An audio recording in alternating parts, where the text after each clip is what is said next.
apologize for not being there. I'm on the road, so I'll do my best. If there's background noise, I'll try to keep myself muted as much as possible. So, and if there's any audio problems, Mary Kay, just yell at me. I can hear you guys okay.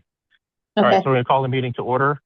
Looks like we are missing Bob Powell, so I'm going to seat Jason Enrico. You're next in line. Mary Kay or John, any additions or changes to the agenda that we're aware of? No, not for me. Nothing for me either. All right, thank you. All right, so we're going to, all right, next is PZC regular meeting minutes from June 8th, 2026. I'll just pause for a second if anyone has any additions, changes, or comments on the minutes. I do. Yep. Nancy? Just one minor change on page 3 of 6, the paragraph down towards it starts with my name. Just one minor little change. It says face significant demographical constraints. I meant geographical instead of demographical. And thank you, Mary Kay, for nicely summarizing what I said. Oh, thank you. Sure. No problem. But it should say geographical. Okay. And that was it. All right, thanks, Nancy. Any other comments, corrections, or changes? Okay, I'll just need a motion to accept the minutes. I'll make that motion. Dave, second? Second. Nancy? Okay, any discussion on the motion? No. All those in favor? And if you wouldn't mind tonight raising your hand so Mary Kay can count everybody. I'm going to abstain. All right, opposed? And abstentions? Okay, thank you. Next, we have audience of citizens. Is there anyone who would like to say anything here from the audience of citizens? If you do, just state your name and address, please. Looks like the room is empty, but we have Pat, so no Pat. Okay. All right, we'll have another opportunity at the end of the meeting, so thank you. All right, now we're moving on to unfinished business. So we have one agenda item, and that is the POCD. So what I would like to do is I'm going to have John review the final draft that he sent out to everyone, just making some notations on what was changed and updated since our last conversation. There's a lot of good input from the last couple meetings and the public hearing. For transparency's sake as well, Tom McGrath did send out this morning some notes on the POCD and some suggestions. I'm going to have John go through those. We'll make a decision as a commission as to what we want to do next. If we want to incorporate anything, I'll leave my opinion out of it for now. We can have that as a discussion point. And then once we review everything, we'll need to figure out what we want to do next. So John, take it away. Sure. So I'll have to pull up the email. So the first thing I want to do is go through and I'm going to go through the changes that were made between the last meeting, which was the close of the public hearing, and this meeting, just to note that we made several changes to try to be responsive to comments. I shared the screen. Hopefully you guys can see it relatively okay. I'm going to scroll through a little bit. First is in the acknowledgements page, which is page 7. Per Bob Howell's comments, he liked the format of the current plan, that this is superseding. So we restructured the acknowledgement page to note all of the commissions that were that contributed significantly to this, as well as the staff and the Planning and Zoning Commission. So we revised the acknowledgements. Hopefully this is more in keeping with what we were talking about.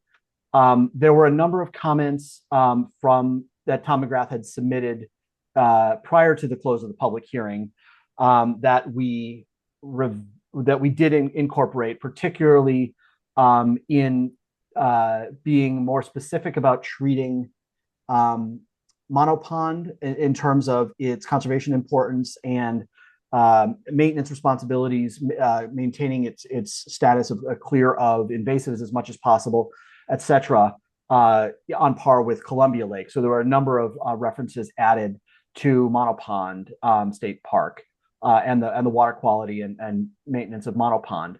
I'm going to scroll quickly to the conservation action items. which are on page 29 of the document. I've just brought it up on the screen. We added a couple of, as I said, actually, I just got done telling we added 14 and 15, which is encouraging the Board of Selectmen to provide ongoing financial support for both Columbia Lake Management and monopond protection, as well as reviewing options for meeting an invasive species in monopond and determine ways to prevent future invasive species growth. So again, an overall increase in focus on monopond. We did in the, and I apologize for sort of scrolling relatively quickly, try to find the, okay, and so this is in the community facilities and programs section. This is on page 39 at the end.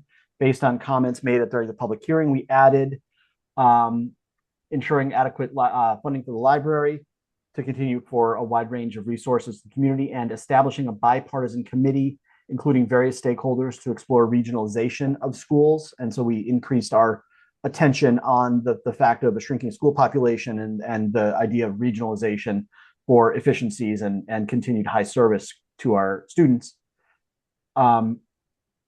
In the economic development section, and I'm going to find that is on page 54. We added a couple of additional recommendations based on, I believe, some of Nancy's comments in our discussion last time. Number 20, to conduct a parcel by parcel analysis to the level of build out and development capacity of the existing properties in commercial zones. And the next, to consider expansion of the geographic context and land use zone for appropriately scaled commercial or mixed use development. So that was added. We'd also added a watershed map based on public comments and commission comments, and added some more specificities to a couple of other areas, as well as continuing to catch more typos. And I think we're in a fairly good spot. I am not going to go into detail on Tom McGrath's comments too much. A number of the comments were addressed. I had forwarded this draft to him directly, as well as to a couple of other folks who had spoken up at the public hearing and asked for some additional opportunities. I actually saw, and I don't want to speak out of school, I saw Tom McGrath at a nonprofit annual meeting today, and we sort of talked through some of his comments. He understood that the public hearing had been closed, and he did note, and again, I'm paraphrasing what he said, but I believe I'm recommending it. You know, he noted that there's a number of things that he would always like to change. He would prefer to see a plan with 150 maps and 5 words. He's more of a visual thing. And he recognizes that he was, is one person commenting and doesn't have editorial authority over this whole thing. And so, it's always pushing, but he strongly commended the commission on their work, particularly from the draft that he was working on originally in February to basically this is 3 more drafts beyond. And my sense is he's broadly supportive now.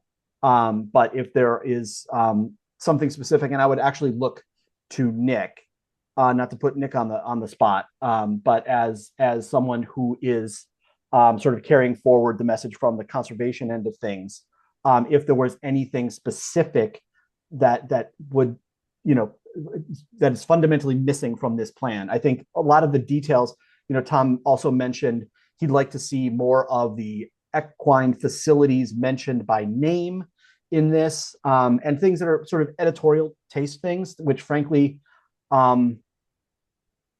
it's a matter of taste, and my sense is that the commission's work is largely complete here, and I think we have tried to be as inclusive as possible without going into basically infinite detail. So I think we've made the vast majority of the big picture changes that was recommended through Tom McGrath's comments, and the rest of this is I think basically a reflection that not everyone is going to agree with 100% of what we've got, and we're writing this by committee, and at some point we sort of need to cut it off and say, okay, we're good. And I'll leave it there, but I would defer to Nick if there was anything specific. I believe Nick was copied on this. And again, not wanting to introduce specific testimony outside the public hearing process. But, this was, there were some comments relayed to a commission member. If a commission member wishes to make some specific edits as part of a final motion, I'm open to that. But I would say at this point, I stand by the draft that was distributed on Friday or Thursday. Mr. Chairman. All right. Thanks, John. Nick, I'd same as John. I don't want to put you on the spot, but is there anything you were on those communications? So is there any color that you want to add to any of that, if what Tom was suggesting? I think out of Tom's comments from his most recent list, maybe the biggest concern that I would want to see fulfilled sooner rather than later is the PA 490 farmland map on page 56. We talked for a while about updating it to reflect differences between protected farmland and at risk for development farmland. I think that's been brought up a few times by a few different people, and it looks like the map's not changed to reflect that. The thing with protected, and just by way, and I don't know, I apologize if I didn't make this clearer earlier, or we didn't discuss this nuance, but PA 490 is by its nature unprotected. It is tax advantaged. It is not protected. If a property is permanently protected, it is no longer under 490 because the use assessment is permanently significantly lower. So it would not be in PA 490. So this does reflect the non-permanently protected but tax advantaged properties. So we do not want the map to reflect the permanently protected property. Well, this is a map of PA 490. Okay. And the permanently protected land would be in the open space map. That was my question. Don't we have that notated in one of the maps? I believe. Oh, I can let me zoom out and see if I can find it. I don't know if I'm looking in the right place. This is agriculture. All right. And while I'm scrolling back, the other thing I would note that I think was a discussion that Nick and I had last meeting about the repeated use of the word character. And whereas I fully stand by the ability and frankly, in some ways, responsibility of the plan to establish what we mean by town character, we've removed a number of the references that might be a little bit too squishy. But again, this is the difference between a planning document and the zoning document. But so we did change the phrasing to limit the overuse of the word character, if that's a distinction worth making. And see, we have an open space map here, and we have an open space lands map here. Honestly, I don't see further distinction of permanently protected agricultural lands, obviously Zegda Farm notwithstanding. So that could be, again, we're using the mapping that we have available. I don't know if there is a piece of preserved farmland that does not show up on the open space map. But we could double check, triple check that. But again, it is preserved farmland is from a land use perspective and from a tax perspective different from PA 490. It is not the same. The commission would like, as we talk about this, deciding what to do here. I mean, if we wanted to add something, we can. The other thing to take into consideration is, I don't know that it matters much, but over the next 10 years that this POCD would be would be functional, then sometimes those maps can change a little bit over the next 10 years. So the most current information is going to be in the town hall anyway, which is something to consider. So. Nick, was there anything beyond that? I don't think there's any particular comment that I would be qualified in Tom's absence to say this is more important than any of the others.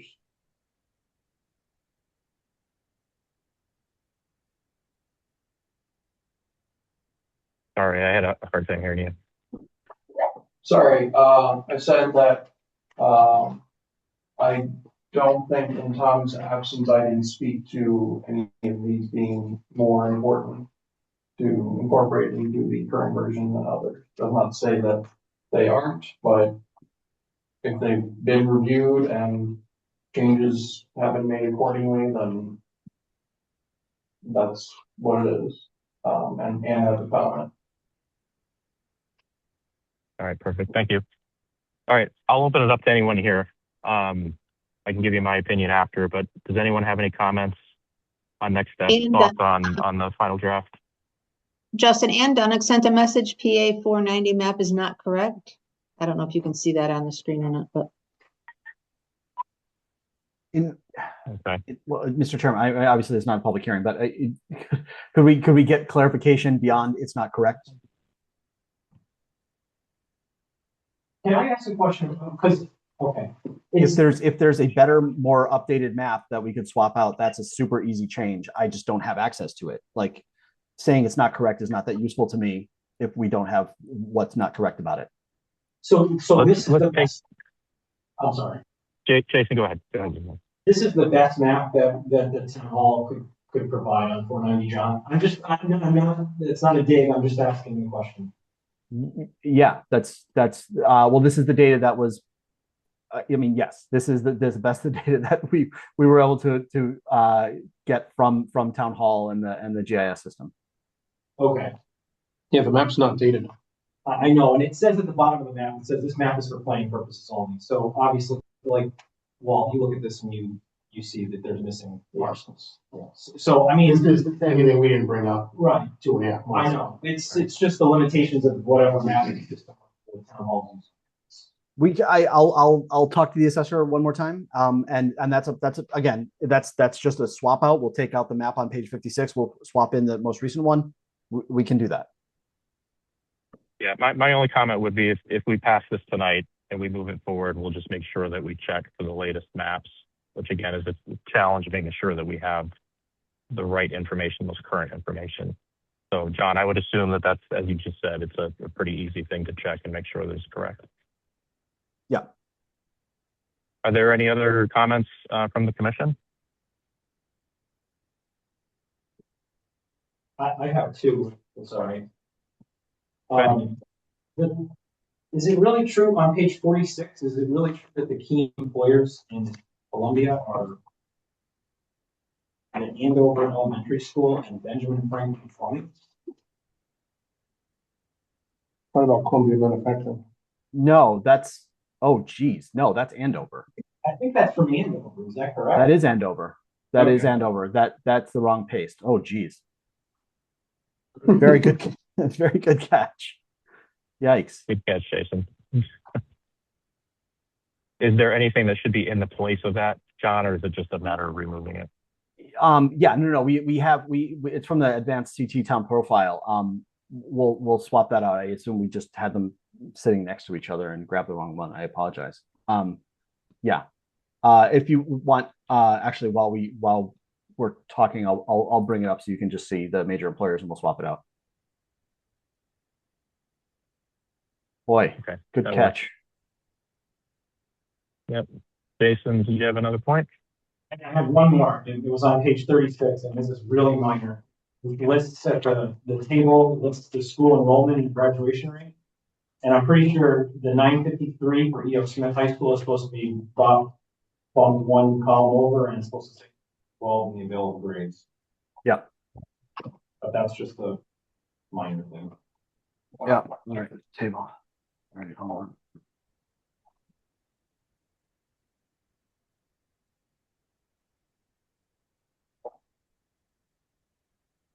We'll just make an notation of that, John. Mm-hmm. Okay. So yeah, the table right. on page 36, the major employers, I'm sorry, Jason, do you remember what page was that? That was page 46. 46. And then the PA 490 map. Okay. That's it. Thank you. Anyone else have any comments? Thanks. Anyone else? Okay. So I'm just gonna just to share the. I'm sorry, Mr. Chair, just to quickly. No, you're fine. Share the screen. This is from the website of Advanced CT, which does annual town profiles for all the municipalities. We will just swap this out. This is Columbia's 2026. Columbia Manufacturing, Hawk Integrated Plastics, Columbia Ford, Wild Motors, and EastCon, the major employers. And so we'll just swap that in. Okay, perfect. Just pulled the wrong graphic. Good catch. All right. So notwithstanding those good catches there, I'm very happy with this. I know that we talked about Tom's updates too, and John discussed that with his discussion with him. I think that we could definitely go around in circles and try to make this as perfect as we can, meeting everyone's expectations, but that's not necessarily realistic.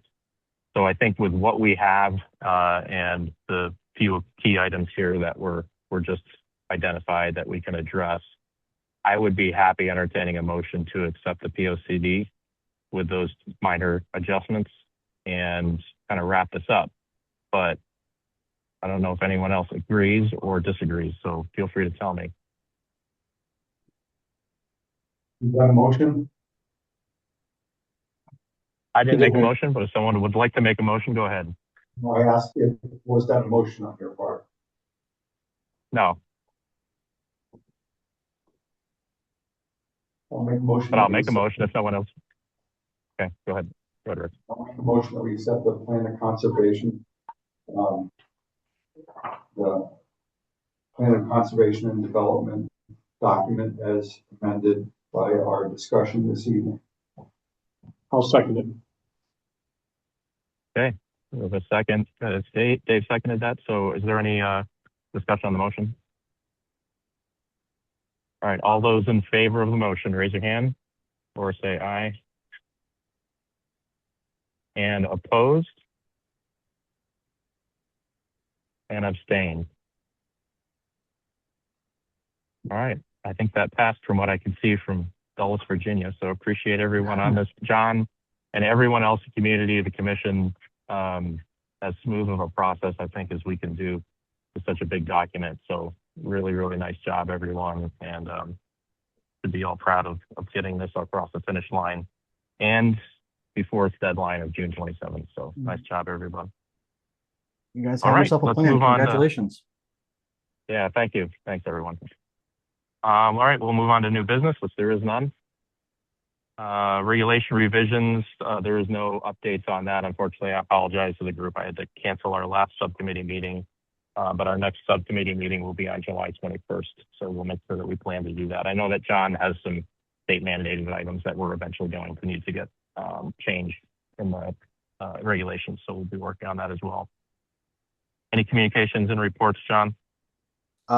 Just a note that about 3 weeks ago, I participated in CROG. So as part of some of these mandatory housing matters that we have to deal with, the Capital Region Council of Governments is taking the lead in keeping its municipalities informed and together in terms of planning for the regional housing growth plan that they're going to lead.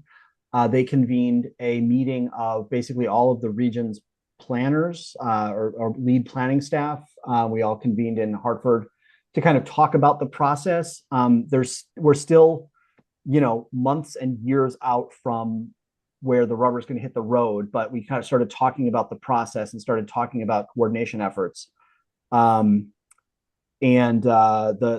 The next couple of steps are that as of early July, the state of Connecticut, the Office of Policy Management, is going to release some additional guidance on how municipalities should be interpreting and following the statutes. There's a lot of gray area there. So we're going to receive a second set of guidance. We'll also receive from the State Office of GIS, which is in the Office of Policy Management, some broad guidance on their responsibility is coming up with a rubric for understanding developable land and prioritizing developable land and undevelopable land. So they're going to be coming up with a broad rubric of a number of data layers, things like wetlands, steep slope, floodplain, in terms of that's your development constraints, your areas of sewer and water access, your areas of transit access, your areas of high performance school districts, so in terms of, developable sorts of things. So they're going to be coming out with a matrix for, municipalities to understand their developable land, because there will be a developable land analysis required come early next year. We were also anticipating by the end of this calendar year, and hopefully as soon as October or so, OPM will be releasing its big numbers of housing growth targets for each region, which is to say each council of government region. So the Capital Region Council of Governments, our region, will be receiving its big number probably between October and November. And at that point, the CROG, in conjunction with the member municipalities, will be looking at how that big number will break down across the 35 or so municipalities in the capital region. So that further breakdown, we will not get Columbia's target number, until sometime probably mid-spring of next year. And then at that point, once we have that number, we'll decide whether the municipality wishes to participate in the regional effort, or which we choose to essentially go it on our own and perhaps come up with our own analysis for an alternative number. But again, the important part right now is staying in the loop with that regional process. So we understand, that they understand the constraints that we're all facing, particularly the rural towns with limited infrastructure, limited transit capacity, will be facing. So we're going to be an active part of that discussion going forward. So at this point, there's nothing particularly to report other than this: the region COG is beginning to convene these discussions.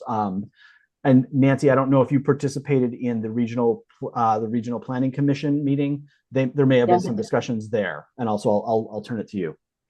Yes, yeah, I have my notes. I attended that meeting. It was quite lengthy. There were probably 40 or 50 towns on that meeting. And, it's an informational sort of question tech session for towns. Talked a lot about SSPA 25-1 be going into effect on July 1st. They talked quite a bit about middle housing, transit middle housing, and explained all of that. And then they went into asking towns to share their process. How are towns approving industrial zoning? How are addressing design? And to what extent are towns and communities using consultants? And went through that. And basically to let us know that CROG is there to help and support towns. They gave updates on regional housing strategies, all of the information that's available on that. And then a lot of people went into zoning and subdivision referrals, and it was quite lengthy on that. But, it was interesting and a lot of information. Yeah, there's a lot of things happening. So that's all I have, Mr. Chair. All right, thank you. And thanks, Nancy, for that update. All right, commission open discussion. Anything else that anyone wants to talk about tonight? All right, just kind of an FYI, I'm going to ask Savannah for the next meeting to do a CEO report. I think we said we do it every quarter, so we'll be a little bit late on that, but I'll have her do that update next time. So third to last, audience of citizens. So Pat or Ann, would you like to say anything? All right. Thank you. No executive session. I'll make a motion to adjourn. Do we have a second? Dave, all those in favor? All right. That's unanimous. Thanks, everyone. Have a really good night. Appreciate all your work on that.